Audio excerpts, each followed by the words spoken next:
Vamos abrir as nossas Bíblias na carta de Paulo de 1 Tessalonicenses, capítulo 5, a partir do verso de número 9. Diz assim o texto: porque Deus não nos designou para a ira, mas para sermos contemplados pela salvação por intermédio de nosso Senhor Jesus Cristo. Ele morreu por nós, para que, quer estejamos acordados, quer dormindo, vivamos unidos a Ele. Por isso, aconselhai-vos e encorajai-vos mutuamente, como de fato já estás fazendo. Caros irmãos, agora vos suplicamos que dedicais toda a consideração para com os que se esforçam no ministério, os quais vos lideram e aconselham no Senhor, e que os tenhais na mais alta estima, expressando o vosso amor e reconhecimento pela obra que realizam para convosco. Caminhai em paz uns com os outros. Irmãos, também vos exortamos a que admoesteis os sonolentos, consoleis os desanimados, ampareis os fracos e sejais pacientes para com todos. Evitai que ninguém retribua o mal com o mal, mas encorajai que todos sejam bondosos uns para com os outros. Conservai permanentemente a vossa alegria. Orai constantemente. Essa é a palavra do Senhor, e essa manhã eu quero reparti-la com você, quero escrutá-la com você, quero estudá-la com você, para que ela salte das páginas da Escritura e deixe de ser apenas conhecimento teórico, encarne como materialidade no chão de cada dia. Maxwell Jones, um psiquiatra sul-africano, considerado como o criador do conceito de comunidade terapêutica.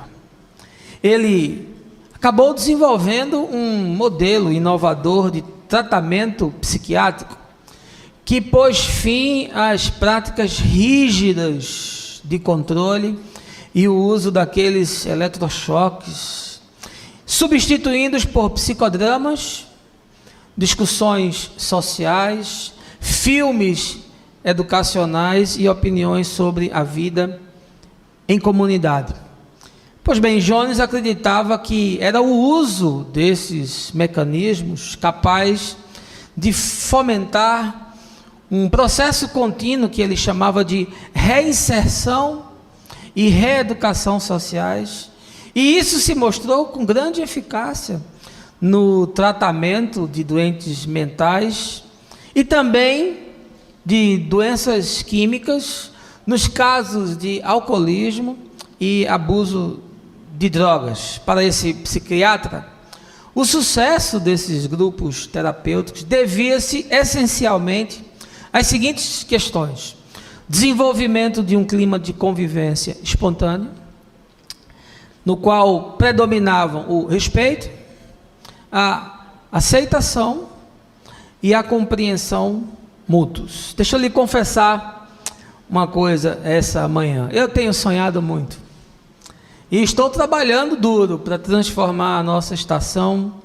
num grande centro terapêutico, onde pela via do Evangelho haja pacificação de alma e entendimento do perdão que nos é outorgado mediante a graça de Deus. Mas eu também quero lhe confessar uma outra coisa.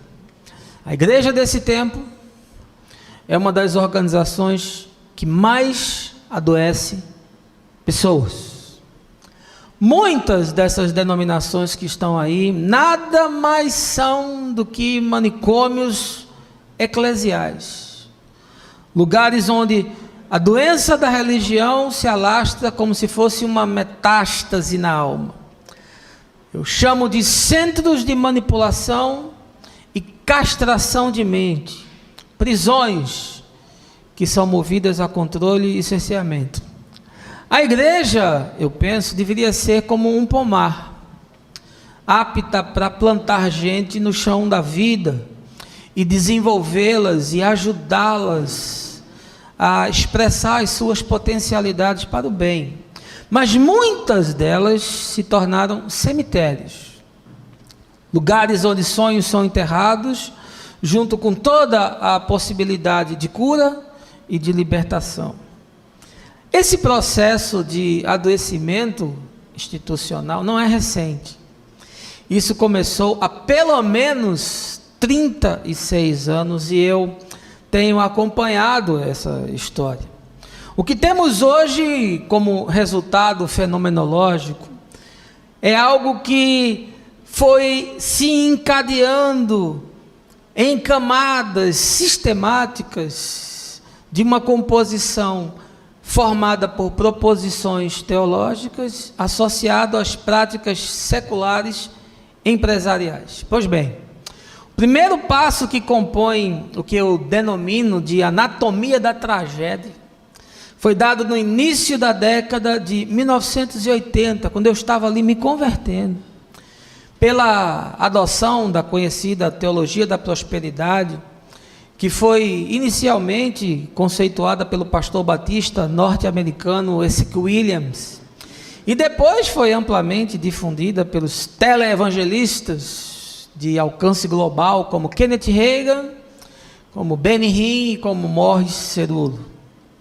Pois bem, essa teologia da prosperidade estabeleceu como uma prioridade para os cristãos busca do sucesso, a busca de riquezas, do bem-estar, do conforto, da saúde, e por ser assim, afastou da vida cotidiana as características mais essenciais do Evangelho: a simplicidade, o quebrantamento, o contentamento, a piedade, a vida solidária, todas as dimensões que nós percebemos em Jesus. O segundo passo desse processo se deu pela adoção de estratégias que visavam viabilizar a explosão do crescimento. E era um crescimento exclusivamente quantitativo, que por consequência matou todas as iniciativas que eram voltadas para o discipulado e que visavam mudança de vida, transformação de caráter, desenvolvimento da consciência no Evangelho, que foi relegado e foi negligenciado. O case de referência para a adoção dessas práticas foi a Igreja do Evangelho Pleno, na Coreia do Sul, ligada às Assembleias de Deus, e foi presidida pelo pastor Po Yong-Soo, baseada no modelo de pequenos grupos, que depois inclusive foi adotado pelo pastor colombiano César Castellano, lançando o G12. Essa comunidade possuía cerca de 800 mil membros. Pois bem, no Brasil, através inicialmente dos neopentecostais, depois seguidos pelos pentecostais clássicos e por muitas igrejas históricas, foi feita uma simbiose entre essa plataforma, esse modelo, esse arquétipo do Shu, com o modelo das mega empresas, que era uma tendência mundial ali na década de 80, as grandes corporações, as holdings de sucesso. O resultado disso foi o fortalecimento de denominações como a Igreja Universal do Reino de Deus, o surgimento de novas denominações como a Renascer em Cristo e a Sara Nossa Terra, além do crescimento anômalo de algumas denominações históricas reformadas.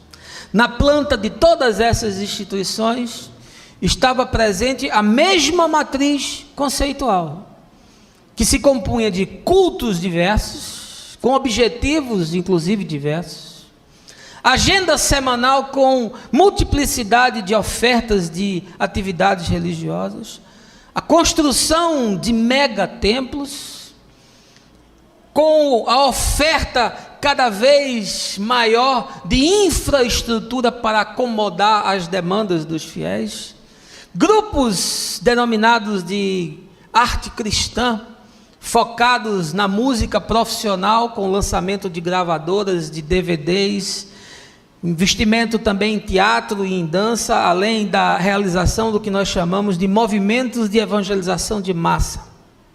E obviamente tudo isso tinha um objetivo, que era engordar a igreja. E de fato a igreja se tornou obesa. O último passo da construção desse modelo que eu considero perverso de instituição baseou-se na criação com ênfase na catarse, no êxtase, nas manifestações metafísicas e pseudo-espirituais. Ponto de partida foi o que se denominou a teologia da batalha espiritual, muito impulsionada pelos livros de Don Gossett, Esse Mundo Tenebroso, e do próprio Po Yong-Chu, aquele A Quarta Dimensão. Visava o destronamento de potestades, seguida por programas de cura interior, exorcismos, mapeamentos genealógicos, ou seja, tirava todo o foco das relações pessoais e colocava todos os problemas na dimensão do mundo espiritual. E com esse tripé, a ênfase da igreja mudou por completo.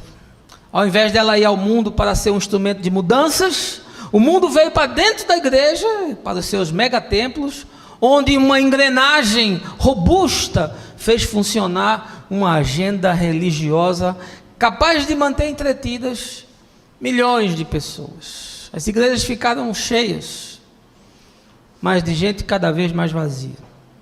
Sem ênfase no discipulado, no pastoreio, nas trocas relacionais, no ensino da doutrina, no serviço comunitário, as igrejas hoje são um entulho de gente que se esbarra na entrada e na saída de seus cultos, sequer se conhece.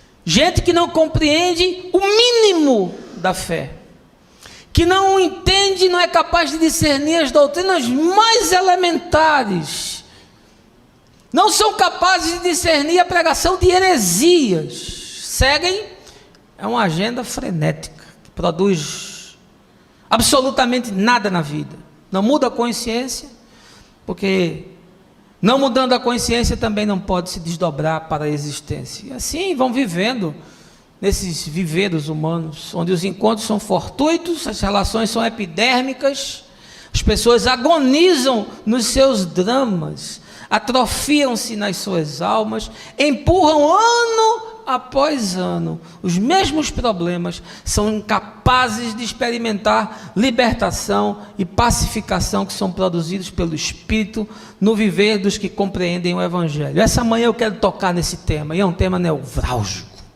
e vai mexer com você aí na sua cadeira, e vai questionar o seu estilo de vida, e vai apurar se as suas práticas têm alguma coisa ou não a ver com Jesus. Mas eu não queria fazer isso sem antes lhe convidar a um momento de oração. Baixe a sua cabeça, feche os seus olhos. Senhor, nós somos parte de um corpo esquartejado, repartido, impessoal, superficial, onde as pessoas sequer se conhecem, e pior do que isso, onde camuflam o que são, escondem-se atrás de um personagem.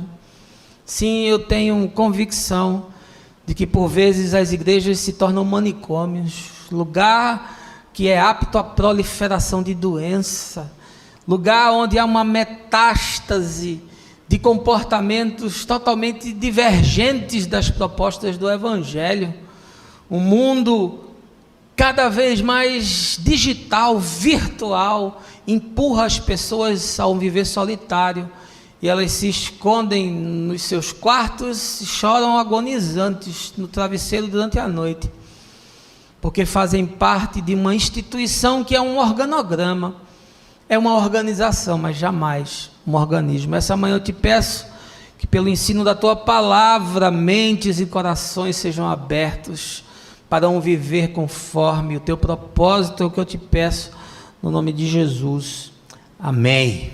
Deixa eu lhe colocar essa manhã nessa cenografia de 1 Tessalonicenses. Vou lhe chamar para ir para a Grécia, aproximadamente ano 51 depois de Cristo, carta escrita pelo apóstolo Paulo, muito provavelmente, quando ele estava na cidade de Corinto. E esse escrito, com uma opinião unânime dos teólogos, é o escrito mais antigo do Novo Testamento, ou seja, essa foi a primeira produção literária do Novo Testamento.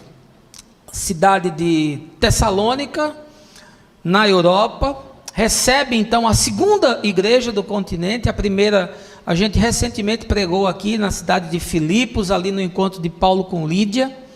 E essa cidade de Tessalônica hoje é uma metrópole enorme, eu estive nela, mas infelizmente não temos mais nenhum resquício dessa civilização que viveu nos dias de Paulo e nos dias de Jesus. Ela possuía um porto que estava entre os mais importantes, e também ela tinha grande significado porque passava por ela uma estrada que era considerada vital para o Império Romano, chamada a Via Egnatia. Essa comunidade de Tessalônica surgiu como a grande maioria das comunidades abertas pelo apóstolo Paulo. Ele vai, chega na cidade, procura a sinagoga, e ali ele começa a ensinar o evangelho até o ponto em que seja tolerado. Por 3 sábados seguintes, diz o texto de Atos, ele esteve ali ensinando e pregando, e houve uma convulsão naquela cidade. A palavra de Paulo foi pregada com tanto poder do Espírito Santo, que houve um quebrantamento que produziu arrependimento e salvação. E muitos gentios e também muitos judeus se converteram ao evangelho, e é desse movimento que surge então essa comunidade. Agora, o resultado imediato disso foi a manifestação raivosa, foi o descontentamento que se traduziu depois no mutim feito pelos judeus fundamentalistas, ortodoxos, fanáticos. E algo tão sério aconteceu que Paulo teve que sair fugido de Tessalônica para não ser morto. Pois bem, impedido de estar ali fomentando o nascedouro daquela igreja, como ele fez, por exemplo, na cidade de Éfeso, onde ele passou 3 anos ensinando de casa em casa, cuidando das pessoas, visitando, orando, chorando com elas, parindo essa gente no evangelho, conforme ele fala lá aos Gálatas, né? Por quem de novo eu sofro as dores de parto, parindo gente para o evangelho. No caso de Tessalônica, ele não pôde fazer isso, e aí enviou Timóteo, que é seu filho na fé, e que já era um homem aqui provado, estava acompanhando Paulo nas suas viagens, e é então encarregado de lançar esses fundamentos da fé. E na sequência vem então as 2 epístolas aos Tessalonicenses, que Paulo escreve com vistas a dar as orientações pastorais, a tratar dos temas que levam à mudança da vida, porque ali é gente que está começando, que não sabe exatamente, não tem a fundamentação doutrinária. E também para trazer um conforto, Paulo fala de uma visão escatológica sobre a vinda do Senhor e sobre a ressurreição dos mortos. Inclusive as 2 epístolas são tratadas como epístolas escatológicas. Pois bem, já no final dessa primeira carta, no capítulo 5, que nós lemos aqui uma porção, ele toca nessa questão da comunidade. Ele entra nesse tema da comunidade terapêutica, desse ambiente no qual são possíveis existir as trocas, os encontros, a aproximação, o convívio, a aceitação, o cuidado, o ensino para o desenvolvimento, o pastoreio, usando uma expressão dos nossos dias, o approach, uma aproximação que viabilize uma estrutura que seja um organismo. É algo tão forte no texto que praticamente todos os versículos que nós lemos, eles tocam de alguma forma nessa questão. No verso 10, Paulo fala da nossa necessidade de relacionamento e união com o nosso Senhor. No 11, ele aconselha os irmãos não só ao encorajamento mútuo, mas ele também diz ao aconselhamento mútuo. No 12, ele trata da questão dos líderes e diz: olha, ajudem aqueles que lideram, sejam solidários, sejam participativos, sejam colaboradores. No 13, ele diz para a gente caminhar em paz, sem fazer ferida, sem agredir, sem julgar, sem fazer medição do outro.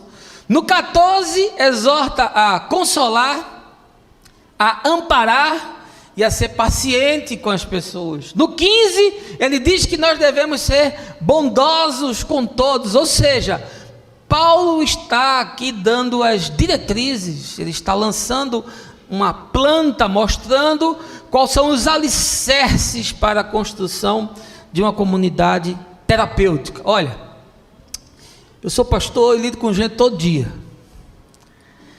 vejo os flagelos que as práticas religiosas podem produzir no coração das pessoas.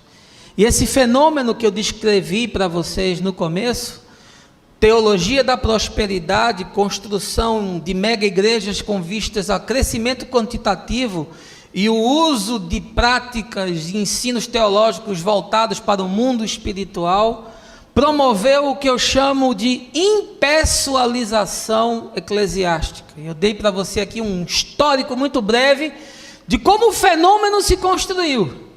Ele é o resultado do culto à forma, da maximização dos programas em detrimento das pessoas, do marketing religioso que visa o crescimento quantitativo, a burocratização das relações hierárquicas, a verticalização crônica das estruturas de poder. E olha, para fazer esse circo funcionar, meu amigo, precisa se gastar muita energia e também precisa se gastar muito dinheiro. Isso custa caro. E o pior é que a embalagem é bonita, porque se diz assim: nós estamos salvando almas. Será mesmo?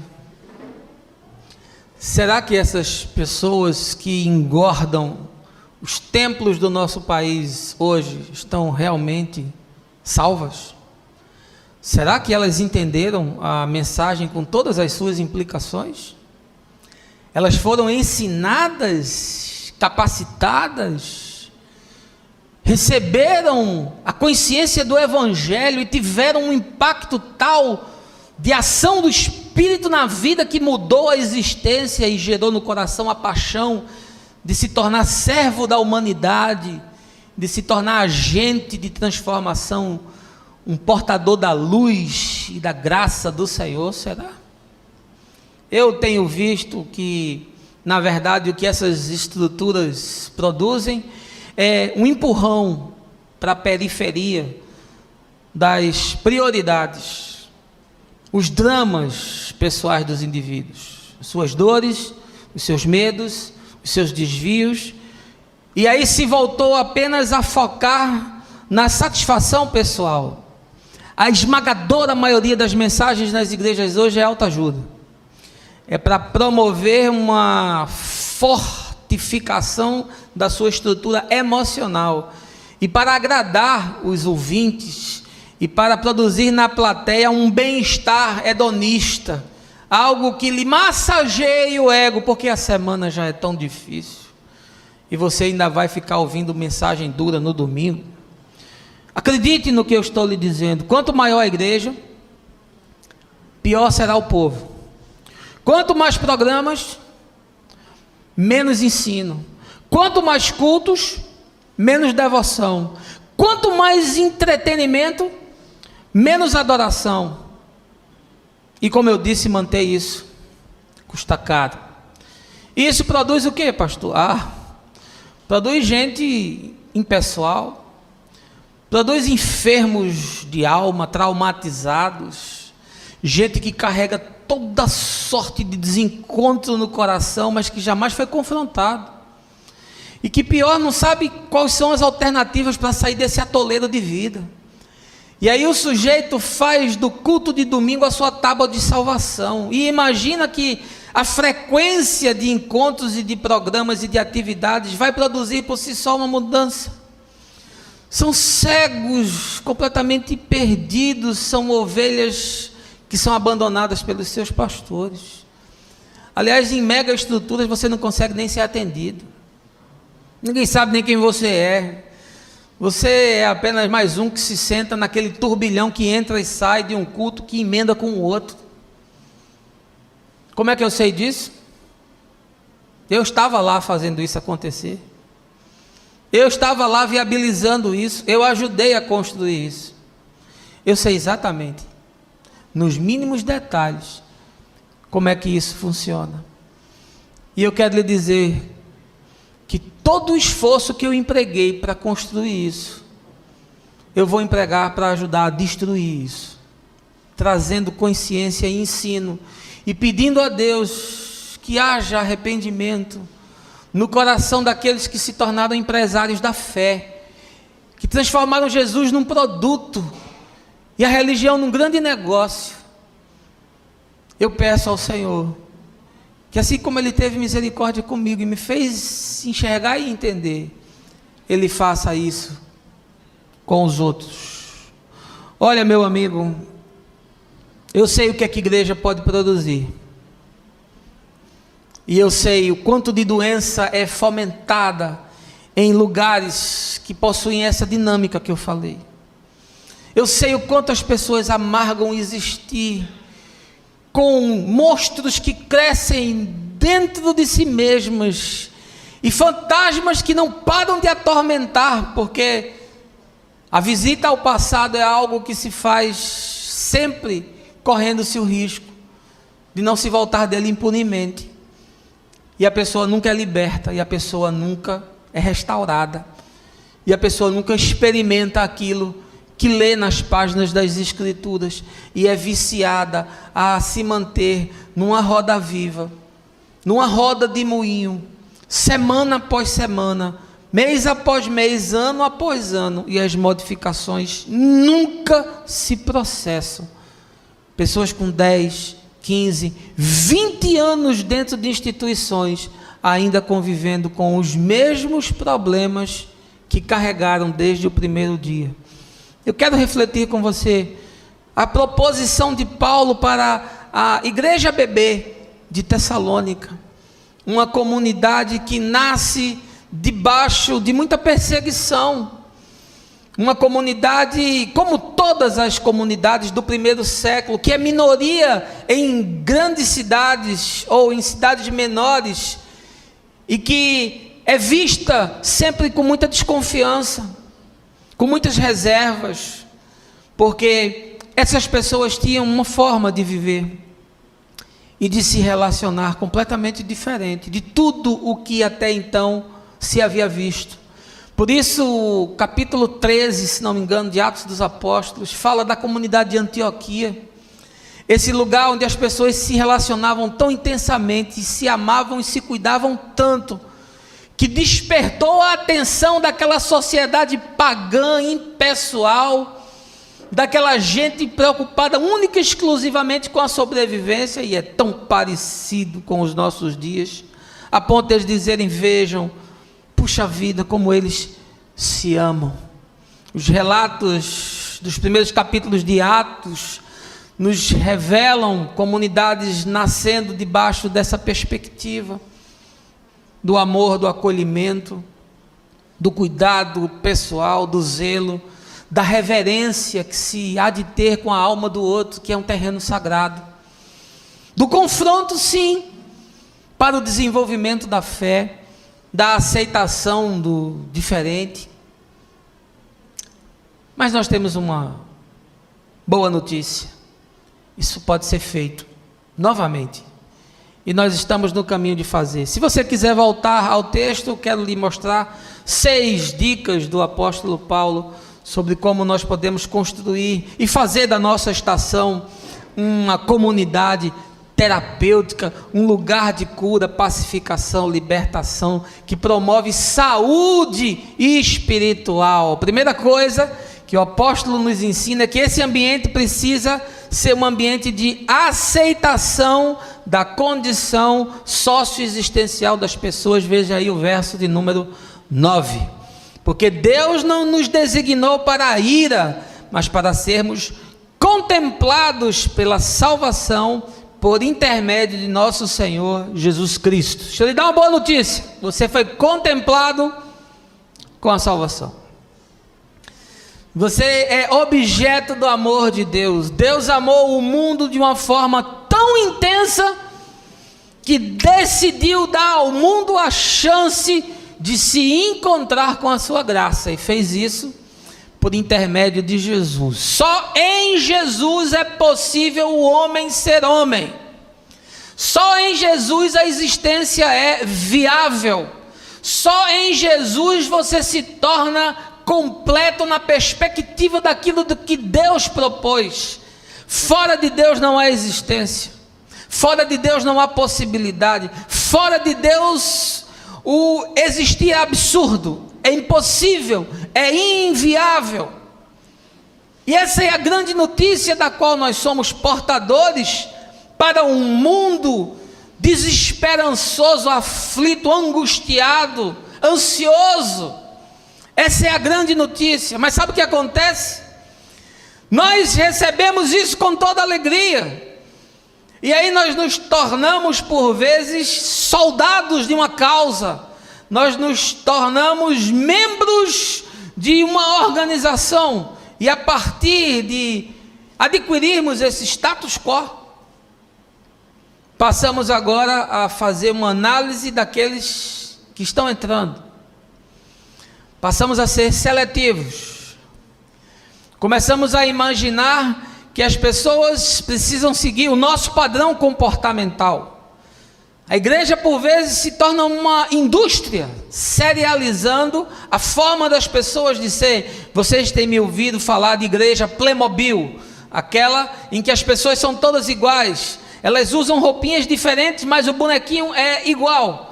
Todo mundo diz amém quando tem que dizer amém, todo mundo diz aleluia quando tem que dizer aleluia, todo mundo pensa as mesmas coisas, fala as mesmas coisas, ainda que, saindo do espaço e da geografia do sagrado, cada um viva a sua vida da forma como bem entende, mas nos momentos de encontros comunitários, cada um veste o seu personagem.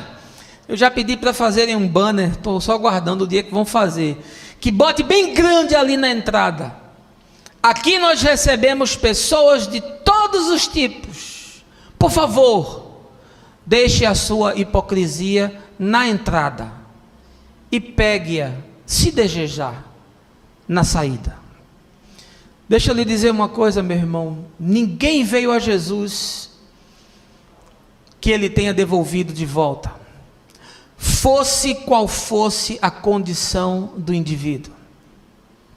Aliás, ele disse de forma muito clara para os fariseus que não estava em busca de gente sã, mas de doentes, que não estava em busca de teólogos, nem rabinos de Jerusalém, nem de anciãos do Sinédrio, mas foi em busca da ralé. Ele foi em busca dos Bartimeus que estavam à beira do caminho, das prostitutas que iam ser apedrejadas, dos Zaqueus que eram evitados. Jesus entra onde ninguém quer entrar, vai onde ninguém quer ir, relaciona-se com quem ninguém quer se relacionar. Ele vai na casa de Mateus, senta e come com a escória da sociedade, que eram os publicanos. Em Jesus há espaço para se sentar na mesa e se experimentar a graça de Deus, mas nós nos tornamos seletivos. Há determinados tipos de pessoas que não se sentem bem em nossos meios. O Ed Renekiewicz criou uma frase que eu acho interessante, que diz assim: nós somos uma igreja para quem não gosta de igreja. Sim, nós queremos ser essa igreja. Nós queremos ser uma igreja que seja relevante. Nós criamos uma logomarca que é colocada sempre junto ao modelinho do Caminho da Graça nos nossos panfletos, nas nossas publicações, que diz que nós somos uma igreja sem fronteiras. Nós estamos aqui para receber pessoas. Nós não estamos aqui para julgar pessoas. Nós não estamos aqui para fazer intervenção na vida das pessoas. Nós não estamos aqui para fazer estupro da alma das pessoas.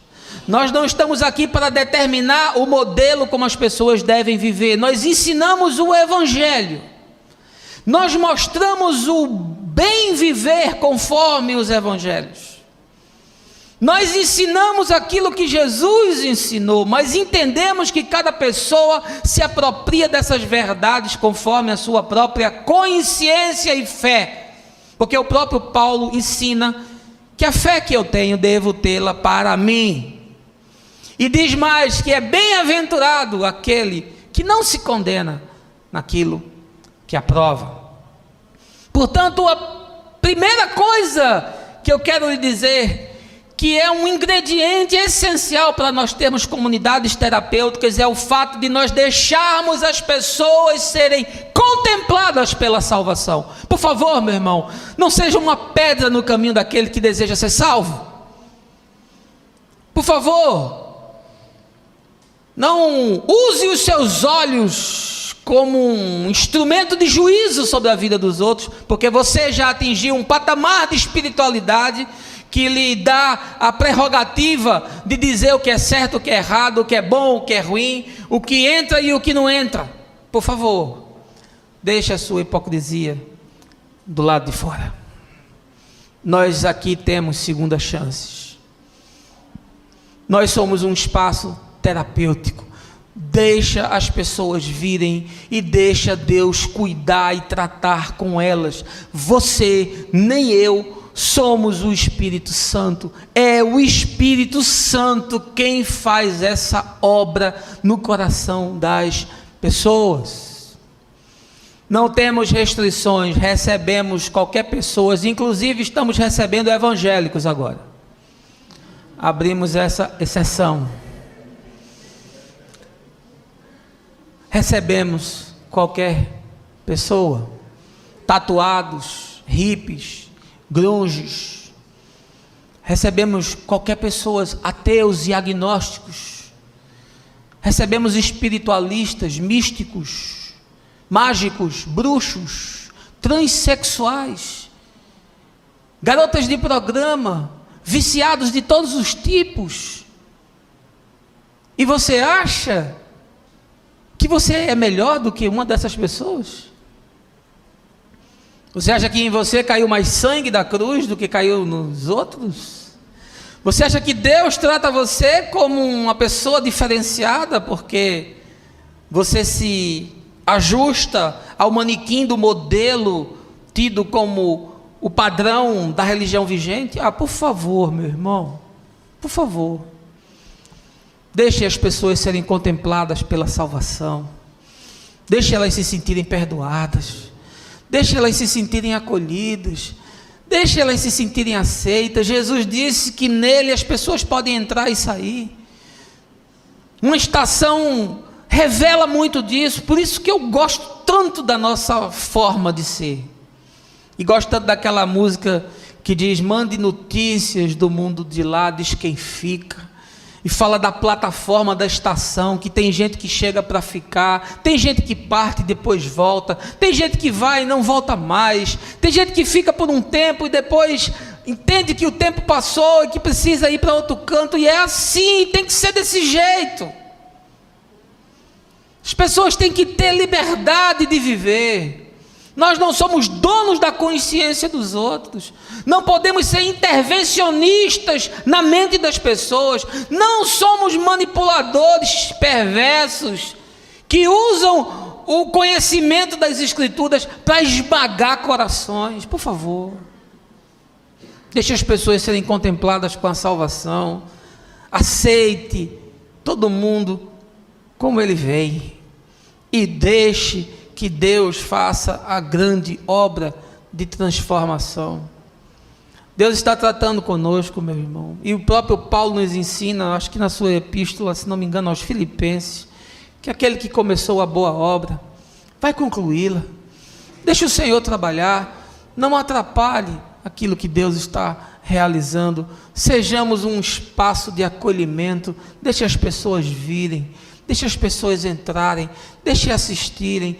Não seja invasivo, não se intrometa onde você não foi chamado. Por favor, se você não consegue abraçar aquele que não é igual a você, repense seriamente se você é mesmo discípulo de Jesus. A segunda coisa que o texto nos ensina, se nós queremos construir uma comunidade terapêutica, é sobre o fomento do aprofundamento das relações de amizade. Veja aí o verso de número 14. Diz o texto: irmãos, também vos exortamos, a que de admoesteis os sonolentos, consoleis os desanimados, ampareis os fracos, e sejais pacientes para com todos. Segunda coisa que Paulo nos ensina, e que ele aconselhou a essa comunidade nascente de Tessalônica, essa igreja que começa a se constituir e já recebe o genuíno leite espiritual. Ele diz: olha, por favor, aprofundem as relações de amizade. E aqui ele fala do trato que pode permitir isso. Eu e você somos vítimas de uma sociedade que se virtualizou, de uma sociedade tecnocrata que afastou as pessoas do convívio. Nós não temos tempo de conviver com os outros, nós não temos tempo de nos relacionar com os outros, nós não temos tempo de sentar com um amigo, com uma amiga, nós não temos tempo nem de visitar as pessoas, nós não relacionamos nem com aqueles que são mais próximos a nós. As pessoas não têm tempo de visitar os pais, que já são velhos. Os filhos se casam e os filhos não visitam os pais. Os pais também não têm tempo mais de visitar os filhos, porque também têm as suas agendas e as suas prioridades. Você fala por WhatsApp. A minha filha Gabriela começou a namorar. E aí, quando eu namorava com a mãe dela, eu falava uma vez por dia por telefone, porque o telefone era caro, mas eu queria ver. Eu ficava esperando lá no sol para a Fabiana voltando do colégio, e aí levava a Fabiana 300 metros da esquina de casa até o apartamento para poder ver. E eu ficava naquela ansiedade, quando ela despontava naquela curva, aquela magrela lourinha bonitinha, eu dizia: lá vem o amor da minha vida. Mas a minha filha se satisfaz em falar pelo WhatsApp. Aí a gente diz assim: minha filha, ligue para seu namorado, converse com ele. Não, pai, a gente fala pelo WhatsApp. É tudo digital, é o amor virtual, é a sociedade de plástico. As pessoas não se encontram, não convivem, não têm amigos, não confiam em ninguém, estão a todo momento esperando serem passadas para trás, serem traídas. Carregam os seus traumas e os seus fantasmas, porque já foram vítimas da esperteza do outro, já foram vítimas do outro que usou como se fosse coisa e não tratou como se fosse gente. E sabe o que isso produz? Impessoalidade. Uma grande estrutura onde as pessoas entram e saem e não se conhecem. E você não conta com ninguém na hora do dia mau, do aguaceiro, do dia cinzento. E sabe o que acontece também? Você não se desenvolve, meu irmão, porque você não se desenvolve sozinho. Você acha que Jesus pegou aqueles homens para se relacionar com eles? Por quê? Por que Jesus não marcou toda terça e quinta na sinagoga de Jerusalém, 7:30 da noite? Chegava lá, pegava um cara bom de violão, tocava uns corinhos, pá, que era só para dar tempo para os atrasados chegarem. Depois ele pegava os rolhos de Isaías, Jeremias, abria, dava a lição daquele dia, no final fazia uma oração, dava a bênção, e os irmãos voltavam para casa. Semana que vem tem mais. Por que ele não fez isso? Porque ele foi andar com aquela gente, dormir com aquela gente, comer com aquela gente. Porque o estilo de ensino de Jesus era peripatético. Ele se apropriou de um método dos gregos. Era o ensino pelo relacionamento, pela convivência, ensinando e mostrando as coisas concretas do Evangelho nas dinâmicas da vida. Enquanto a vida ia acontecendo, os fatos iam se sucedendo, Jesus ia ensinando aqueles homens um relacionamento profundo, intenso de amor. Não vos chamo mais de servos, vocês agora são os meus amigos. Eu acho lindo quando Abraão diz que é amigo de Deus. Amigo de Deus. Ah, que coisa linda. Como é bom ter um amigo. Como é bom ter uma amiga. Alguém que a gente procura, alguém que a gente confia, alguém que a gente pode abrir o coração, que não vai nos julgar, que não vai nos esmagar, que não vai nos sentenciar. Como é bom encontrar alguém que nos entenda. Como é bom receber um telefonema de alguém preocupado com você, ou uma visita. Como é bom receber um abraço. E Paulo nos ensina que comunidades que são lugares terapêuticos são aqueles onde esse tipo de relacionamento acontece. E aí ele dá algumas proposições e diz: olha, admoesta quem está sonolento. Aqui eu tenho um bocado de gente sonolenta. Você tem que ficar bora, meu irmão. Vamos, meu irmão. Vai, meu irmão. Acorda, meu irmão. Ressuscita, meu irmão. Vai, desperta em nome do Senhor. Vai, meu irmão. Acorda. Vai, meu irmão. Em nome do Senhor. Está sonolento. Já ouviu, mas ele não acordou ainda. Você tem que ficar lá tocando corneta no ouvido dele para ver se ele acorda. Sonolento. E diz: consola os desanimados. Pessoal que está vivendo luta, está sofrido, está pesado, está ardido, está deprimido. Consola, chega junto, abraça, estimula, conversa, ajuda de alguma forma. Ampara os que são fracos, aqueles que não chegaram ainda no seu patamar de espiritualidade, aqueles que não têm ainda a sua musculatura espiritual, não têm o seu QI intelectual, não têm o mesmo nível social que você. Ajuda, meu irmão, ajuda o fraco.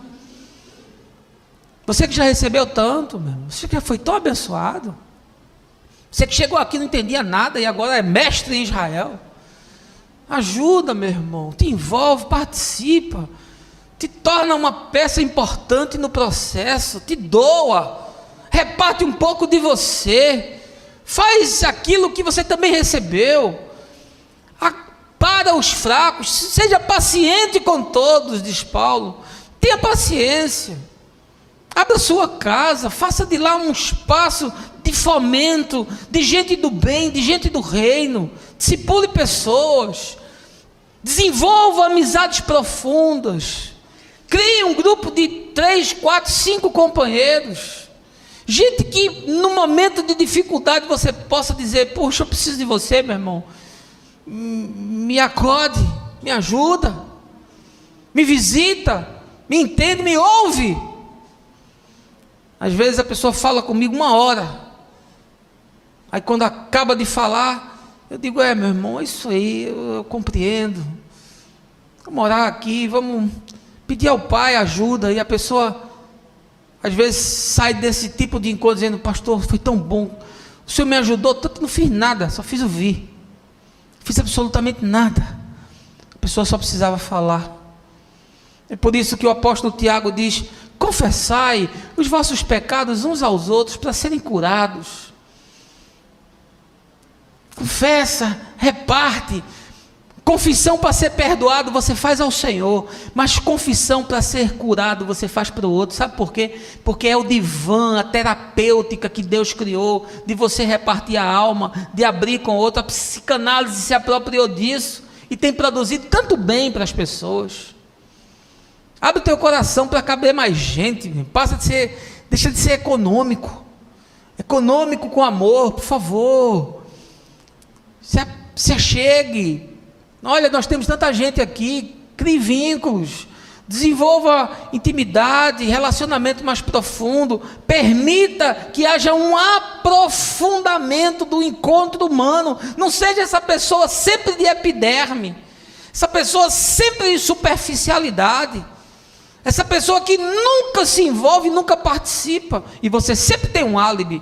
É a sua agenda que é muito complicada, é porque choveu, você estava cansado, você está esmagado pela sua agenda da semana, a gente marca um encontro, você não pode vir, que você tem uma reunião de última hora, e você nunca pode participar, você nunca pode se envolver com as pessoas, você nunca pode aprofundar relacionamentos. Terceiro ponto que Paulo nos ensina nos dá a dica, nos aconselha para construirmos comunidades terapêuticas, é o estímulo à prática da confissão e do aconselhamento. Veja aí o verso de número 11.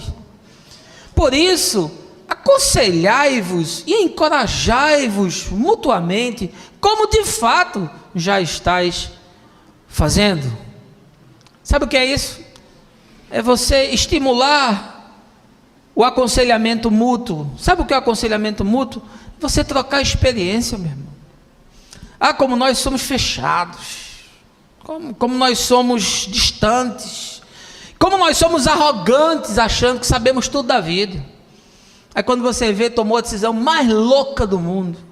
Aí quando você vê, fez a escolha mais desastrosa da vida. Tem gente que eu começo a ver entrando em determinados caminhos, eu já sei onde aquilo vai dar. Não precisa nem me contar, não precisa nem me dizer.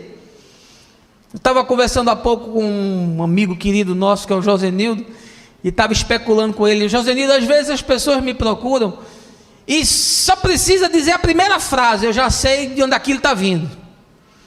Porque é tempo, meu irmão. Eu não estou pintando a barba não, olha como está bonitinha, branquinha. Isso aqui é aperreio mesmo. Isso aqui foi estrada, meu irmão. Foi sofrimento. Isso aqui foi angústia, foi noite sem dormir. Foi o coração e a casa aberto para receber gente machucada, cheia de carrapicho, ovelha toda ferida de arame farpado. Aconselha mutuamente, estimula a prática dessa confissão, porque como eu falei há pouco, a confissão produz uma asepsia na alma. Você bota aquele lixo para fora, você reparte aquela angústia, e você pode ouvir do outro a experiência que ele teve. Às vezes a solução está do seu lado, está aí do seu lado. Você está sentado hoje do lado de alguém, talvez a solução do seu problema esteja aí do lado. Era coach que você precisava, hein, Mailton? Coach, Mailton nos deu aqui uma aula de coach, saiu todo mundo aqui formado em coach no nosso evento sobre finanças. Como seria bom que você tivesse um coach espiritual, alguém que formasse o seu caráter em Jesus. Como seria bom se você entendesse que o discipulado é imprescindível.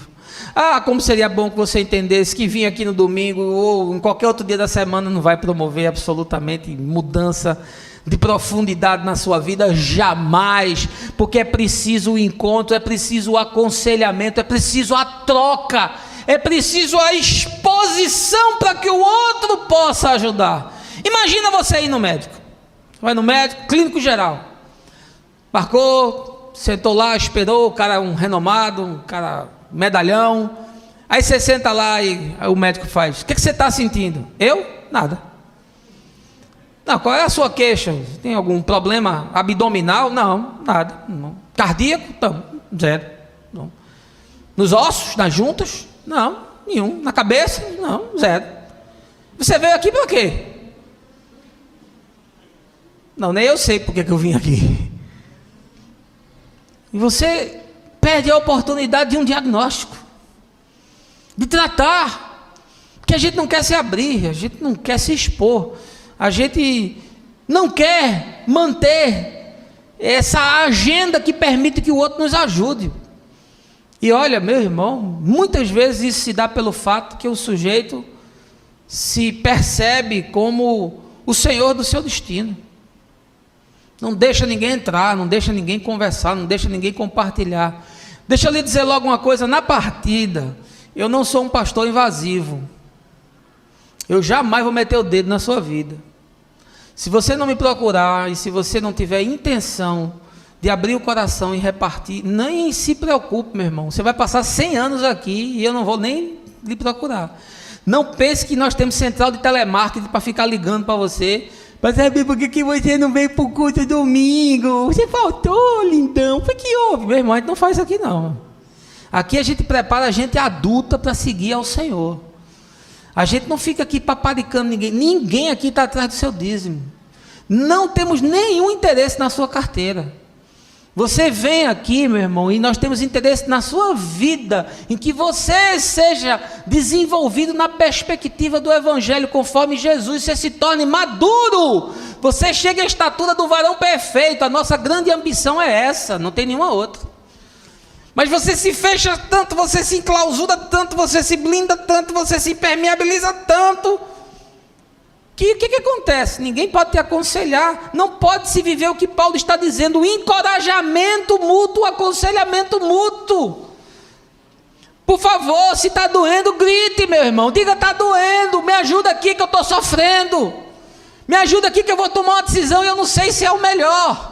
Me ajuda aqui que eu estou para fazer uma escolha e isso pode destruir a minha história. Abre o espaço para que haja essa confissão que cura.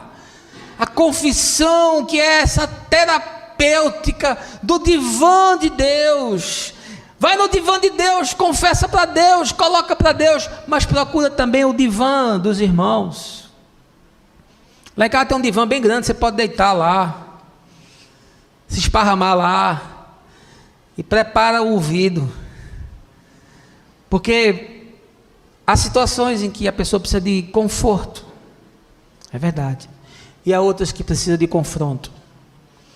E não tenha dúvida, se você me procurar, muito provavelmente você vai encontrar as duas coisas. Tem gente que me procura, nunca mais volta, porque ele queria que eu validasse a desgraça que ele está fazendo. Ele queria que eu fosse conivente com a tolice que ele está fazendo, e eu não vou fazer isso. E não me importa se você dá uma oferta que é uma oferta vultosa. Não estou interessado na sua carteira, meu irmão. Estou interessado na sua vida. E estou comprometido em lhe dizer a verdade, custe o que custar. Portanto, eu queria promover entre nós esse espaço da confissão e do aconselhamento, que Paulo diz que isso é uma das características de lugares que possuem saúde espiritual, onde as pessoas conversam, se aconselham, repartem. Agora, por favor, cuidado com fofoca. Alguém abre o coração com o outro, aí o outro chega e bota no Facebook pedindo oração, aí conta a história todinha. Olha, meu irmão está com isso, e eu peço oração aos irmãos, aí fica até espiritual, né? Mas é diabólico. Se alguém abrir o coração com você, por favor, tenha ética, seja reverente com a dor do outro, seja alguém de longo ânimo. Se você não pode ajudar, fique calado, mande para mim, mande me procurar. Se você não tem condições, não tem experiência, não tente resolver aquilo que você não sabe, você não viveu. Também não imagine que eu tenho soluções para todos os problemas. Se você me procurar e não tiver solução, eu vou dizer: meu irmão, não sei o que fazer, vamos procurar alguém, vamos procurar um outro irmão nosso, quem sabe um outro pastor que eu confie, que eu respeite, para a gente repartir essa carga. Vamos fazer o que o apóstolo nos disse, vamos nos aconselhar mutuamente. Deixe, por favor, de ser essa pessoa tão ensimesmada, tão trancada. Procure alguém dentro da comunidade que você possa desenvolver esse tipo de relacionamento. Quarta coisa que Paulo nos ensina é sobre o estabelecimento de momentos de oração comunitária. Veja aí versos 17 e 18. Ele ensina aos Tessalonicenses, verso 17: orai, quando, irmãos? Sem cessar. A minha tradução diz: orai constantemente. Verso 18: dai graças em toda e qualquer circunstância, porquanto essa é a vontade de Deus em Cristo Jesus para convosco. Olha, eu me ressinto de nós não termos momentos de oração, e acho curioso que as pessoas se motivam para fazer muitas coisas, mas não se motivam para orar. E esse não é um problema da nossa comunidade, isso é um problema das igrejas. Há determinados tipos de atividade que motivam e estimulam as pessoas, mas oração normalmente é algo que ninguém quer fazer, porque é sacal, porque é pesado, porque é chato. E realmente tem modelos de vigília que, se você me chamar, eu não vou, porque eu não aguento. Mas eu penso que nós poderíamos voltar, porque já tivemos, a ter momentos de oração mais intensos. Eu penso, sobretudo, Luiz, que o EA é um espaço, eu sei que não se trata de determinadas coisas, mas deveria se oferecer a possibilidade de momentos de oração, porque a oração cura. Tiago diz que a oração da fé, ela cura os enfermos. A oração tem um poder restaurador sem tamanho. Paulo está aqui estimulando os irmãos a orar. E obviamente há pessoas que têm uma propensão, há pessoas que têm um potencial desenvolvido para essa área. É uma pena que com tanta gente no nosso meio, não chegou ainda ninguém que diga-se assim, olha, eu quero cuidar da área de oração. Eu vou desenvolver aqui atividades que fomentem a oração. Eu vou criar aqui uma proposição estimulante, um negócio que seja bacana, um negócio que chame a atenção das pessoas, para nós orarmos. Vamos orar pelos grupos, vamos orar pelos desafios, vamos orar pelo país, vamos orar pelas famílias, vamos orar pelos dramas pessoais, vamos ter uma agenda de oração, vamos receber pedidos de oração, vamos visitar pessoas que queiram receber oração nas suas casas, que estão enfrentando dramas. Ah, que pena que não temos ainda uma capelania nesse sentido, de gente que tenha essa vocação. Eu sonho com isso, e reconheço que essa é uma deficiência grave no nosso meio, de não termos momentos comunitários de oração. Individualmente, espero que cada um esteja fazendo aí as suas orações, mas não temos ainda momentos comunitários intensos de oração. E Paulo estimula como um sinal de uma comunidade madura, de uma comunidade que vai chegar naquilo que o Senhor deseja, e já lança logo como um patamar. Aqui é um dos pilares. Paulo está montando aqui a planta da casa, e ele coloca oração comunitária como um pilar. Orem uns pelos outros, deem graças a Deus, coloquem as suas petições para o Senhor. Há um texto aqui numa das suas cartas que ele diz: antes de qualquer coisa, recomendo que se use a prática de oração em favor de todos os homens. A gente ora depois de todas as coisas. Tudo falhou, aí você ora. Você tentou, foi no MOOC, foi na esperteza, foi no network, foi na sua capacidade, foi no seu currículo, você tenta todas as suas experiências, não funcionou. Aí você diz: agora eu vou orar, só tem jeito agora, é orar. Paulo inverte isso. Paulo diz: antes de qualquer coisa, recomendo que se ore. Que bom seria se a gente pudesse desenvolver momentos de oração e pudéssemos fomentar uma estrutura que estimulasse as pessoas à vida de oração. Estou desejoso que surja isso. Aguardo com esperança que chegue gente que diga: olha, o meu negócio na igreja é orar. Meu negócio, 1 Timóteo, não é? O texto que eu falei antes de tudo, recomendo que ore. Mas eu estou desejoso que surja, porque eu acho que é um sinal de saúde espiritual uma comunidade que ora, ao mesmo tempo que acho que é um sinal de enfermidade espiritual uma igreja que não ora.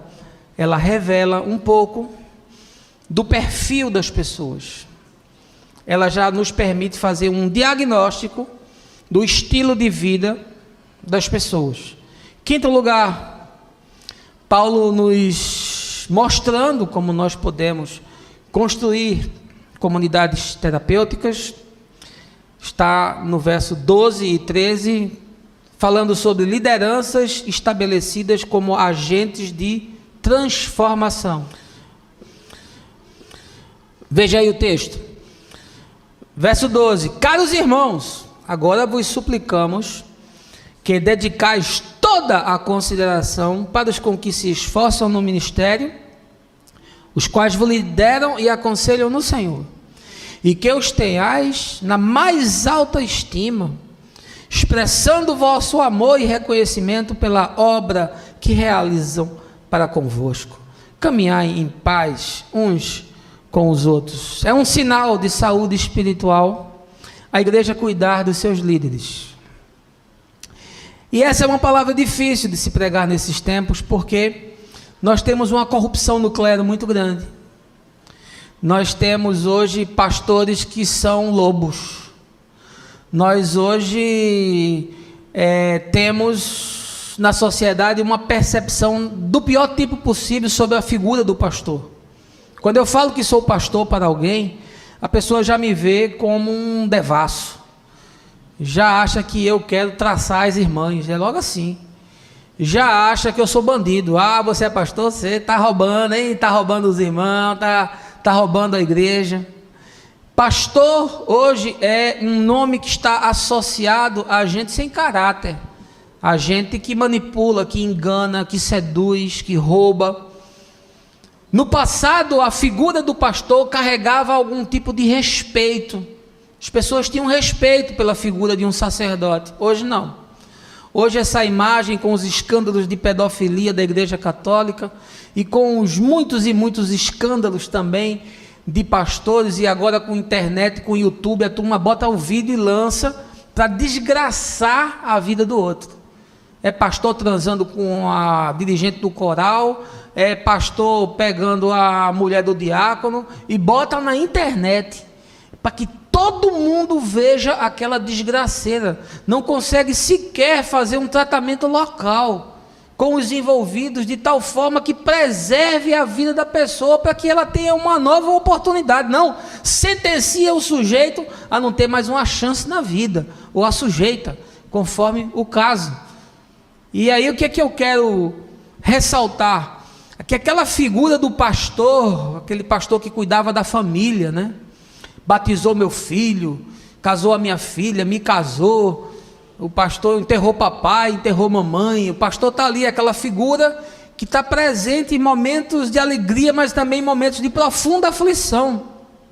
O pastor que me visitou no hospital, o pastor que estava naquele momento dramático, ele estava lá. O pastor, ele foi meio que afastado das relações com as pessoas, porque a figura do pastor não inspira confiança. E aí, por conta disso, aqueles que são pastores, conforme o coração de Deus, sofrem. Porque eu vou lhe dizer, meu irmão, no tempo presente, não acredito que ninguém, em sã consciência, e que seja sério, escolha ser pastor. Eu não escolhi ser pastor. Eu fui empurrado para o ministério pastoral. Deus o sabe. E quando me vi, já estava envolvido até o pescoço. Não foi uma escolha pessoal, foi um chamado de fato de Deus na minha vida. Mas eu sei o custo que é, e eu sei o quanto isso por vezes é desestimulante, quanto é pesado, o quanto não é reconhecido. O pastor é muito exposto, o pastor é sempre uma figura na vitrine, e os seus erros estão sempre muito patentes, e todo mundo come a alma do pastor, come as vísceras do pastor. Ninguém procura para saber, para conversar, para discutir, para entender. Não, faz logo o juízo, já vira fofoca. O pastor já se torna o prato na mesa do domingo. A família do pastor é exposta aos extremos. E eu queria poupar a minha mulher, a minha filha, de certos constrangimentos que fazem parte da vida pastoral. E muitas vezes eu não fui capaz de fazer isso, de preservá-las, porque eu sou pastor, mas ela não. Eu não acredito em ministério dessa forma. O chamado para o ministério pastoral é meu. Se ela tivesse, que bom, mas ela não tem. O chamado dela é para outra coisa. Deus capacitou ela com outros dons. Portanto, ela não tem que lidar com os desdobramentos e as implicações do meu chamado. Mas, infelizmente, tudo que cai em cima de mim respinga muito nela, e a partir de agora vai começar a respingar em Gabriela, que já tem discernimento, já tem entendimento das coisas. Mas Paulo diz que uma igreja que se torna uma comunidade terapêutica é capaz de reconhecer as lideranças que são estabelecidas para a transformação. Olha, o pastor pode ser uma desgraça na vida de uma pessoa, pode, mas pode ser uma bênção. Ele pode ser uma tragédia, mas ele pode ser um instrumento de revelação, de pacificação e de graça. Ele pode produzir ensino para o mal, mas ele também pode produzir ensino para o bem. Ele tanto pode aprisionar, como ele pode libertar. Ele tanto pode ferir, como ele pode curar. Ele pode ser um instrumento de Deus, de muita graça na vida das pessoas. Mas é muito difícil ser pastor. E o meu ministério mais forte não é o pastoreio, é o ensino e a pregação, vocês sabem disso. Mas eu reconheço, porque tenho que atuar também nessa dimensão, como é difícil. E Paulo diz, olha, quando os líderes são reconhecidos, quando eles são respeitados, isso promove uma terapêutica de cura no meio da comunidade. E como eu acho bonito, pessoas que entendem essa dimensão e honram e cuidam dos seus pastores. Eu, enquanto tive pastores na minha vida, e Deus sabe disso, tanto eu quanto Fabiana, nós os honramos e nós cuidamos e nós abençoamos o tanto que nos foi possível. Eu saí de muitas igrejas, meus irmãos, mas eu nunca briguei com nenhum dos meus pastores.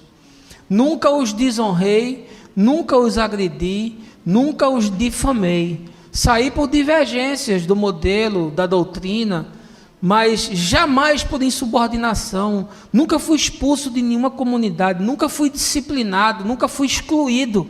Saí por iniciativa pessoal, de uma decisão de caráter pessoal, mas posso me encontrar com qualquer um deles com o coração aberto, tranquilo, porque eu sei, e eles também o sabem, de como eu me portei enquanto com eles caminhei. E em último lugar, Paulo nos ensina que igrejas que são ambientes terapêuticos são aqueles que fazem a prestação de serviços comunitários relevantes. Veja aí verso 15.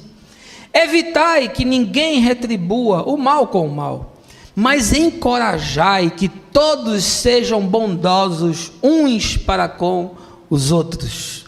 Olha, eu acho que é uma demonstração de uma comunidade madura, não só aquela que se trata, se cuida, se ama, se relaciona na sua intimidade, mas sobretudo aquela que desperta, que deve fazer isso para fora do seu espaço de encontro. E nesse sentido eu quero me alegrar, porque nós temos dado passos substanciais para transformar a estação numa igreja relevante para esse bairro, que é a nossa esfera de ação.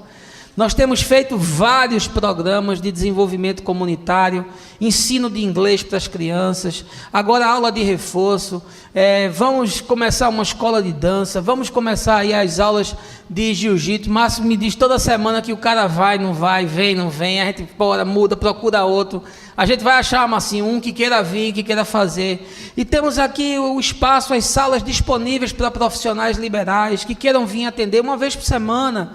Gente que quer dar um expediente, quer fazer alguma coisa, um advogado, um psicólogo, um médico, alguém que pode vir aqui e criar uma agenda de atendimento. Olha, gente carente nós temos aqui as centenas.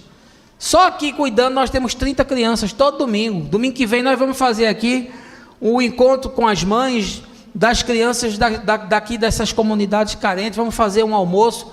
Nós estamos tentando de todas as formas transformar a estação num balcão de serviços. Nós estamos tentando transformar a comunidade, fala Marcinho, domingo 15, tentando transformar a comunidade num espaço de terapêutica que não só nos abençoe, mas abençoe os outros que estão machucados. Infraestrutura para atendimento nós temos. Nós temos desejo de desenvolver ações de maior envergadura, de fazer creche. Nós temos desejo de criar uma comunidade que possa fomentar o desenvolvimento profissional, trazer cursos profissionalizantes. Quem sabe a gente pegar pessoas que produzem coisas aí nesses bolsões de pobreza e colocar no mercado e ajudar o cara a produzir aquilo em escala comercial, melhorar o produto do que ele faz, dar uma pequena consultoria para o cara que tem aqui um pequeno negócio, uma barraquinha, ele tem ali uma lojinha de conserto de pneu. Olha, tem tanta coisa para fazer. O que nós não temos, às vezes, é braço. É gente que diga, olha, eu vou tirar 1 hora da minha semana para dar expediente lá. E vou aqui dar uma consultoria e vou pôr um pouco da minha vida profissional a serviço do reino de Deus, de tal forma que o meu sonho era que aqui de manhã, de tarde e de noite fosse uma grande agência de serviços comunitários, gratuitos para as pessoas, para serviço das pessoas, para que a gente tivesse relevância no bairro. Estamos fazendo, graças a Deus, mas eu acho que nós poderíamos fazer muito mais. Diz que Recife hoje é a cidade mais solidária do Brasil. Criou-se aí um sistema que as pessoas se cadastram. Então eu estou logo dizendo aqui, ó, você que assiste minha mensagem, se cadastrou no sistema, venha para cá, meu filho. Aqui a gente tem trabalho para você se afadigar a semana toda. Essas redes de solidariedade, gente que quer se enfronhar no empreendedorismo social, venha para cá, traga um projeto para a gente realizar aqui. A gente não quer fazer vinculação confessional de nada, não. Você não tem que ser membro da estação para desenvolver um projeto, não. A gente quer abençoar as pessoas. Seja qual for a sua confissão, seja você membro ou não de alguma igreja, você não precisa se tornar um sócio do clube, não. Você pode vir para cá ajudar, porque o que a gente quer é servir as pessoas. Igrejas maduras são igrejas que entendem que não devem servir apenas a si mesmos. Ah, como é gostoso a gente ficar aqui, né?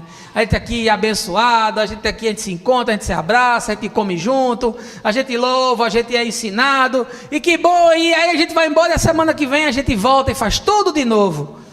Mas durante a semana, aqui a 100 metros da estação, tem gente vivendo o impensável, e um pouquinho da sua ajuda poderia mudar realidades. Eu queria concluir lhe perguntando se você sabe o que é Ubuntu.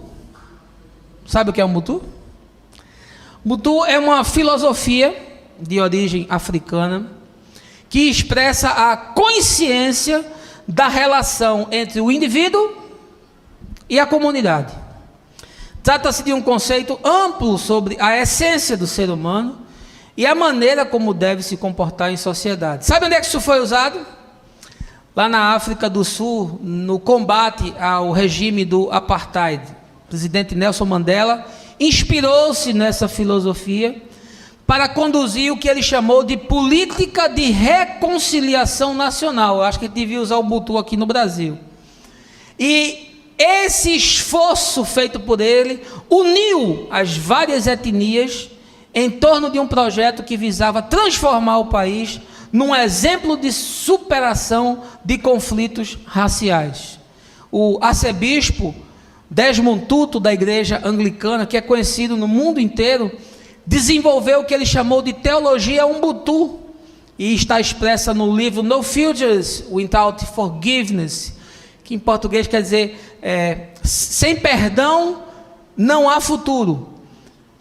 E ele trata o seguinte, e expressa no livro, numa das frases aqui que eu retirei: uma pessoa com Ubuntu está aberta e disponível para as outras, apoia as outras, não se sente ameaçada quando outras pessoas são capazes e boas, com base em uma autoconfiança que vem do conhecimento de que ele ou ela pertence a algo maior, que é diminuído quando outras pessoas são humilhadas, ou diminuídas quando são torturadas ou oprimidas. E aí ele conclui dizendo: tudo isso se dá porque uma pessoa é uma pessoa por intermédio de outras pessoas. Vou repetir: uma pessoa é uma pessoa por intermédio de outras pessoas. Ser humano solitário é uma contradição. Diferente da lógica cartesiana, que conduziu o Ocidente por séculos, em vez do penso logo existo de Descartes, a filosofia africana do Ubuntu diz: existo porque pertenço. Ubuntu, portanto, implica em compaixão, comunhão e abertura de espírito ao outro, opondo-se ao narcisismo e ao individualismo tão predominante nas sociedades ocidentais. Eu quero que a nossa estação vire uma estação Ubuntu. André, você que gosta de inovação, você que é um cara que gosta desses negócios, você pode fazer uma blusa e botar assim: somos Ubuntu. Somos adeptos de receber, amar, cuidar, desenvolver, promover pessoas. Queremos ser uma comunidade terapêutica, queremos ser um espaço de fomento da vida, queremos ajudar a desenvolver não só os que estão aqui, mas os que estão ao nosso redor, sem qualquer tipo de interesse e sem qualquer tipo de comprometimento que não seja ele melhorar como ser humano. Esse é o nosso desafio, esse é o nosso desejo, e eu quero convidar você para ser parceiro nesse projeto do reino de Deus, e que o Senhor nos abençoe e nos dê uma boa semana, no nome de Jesus. Amém.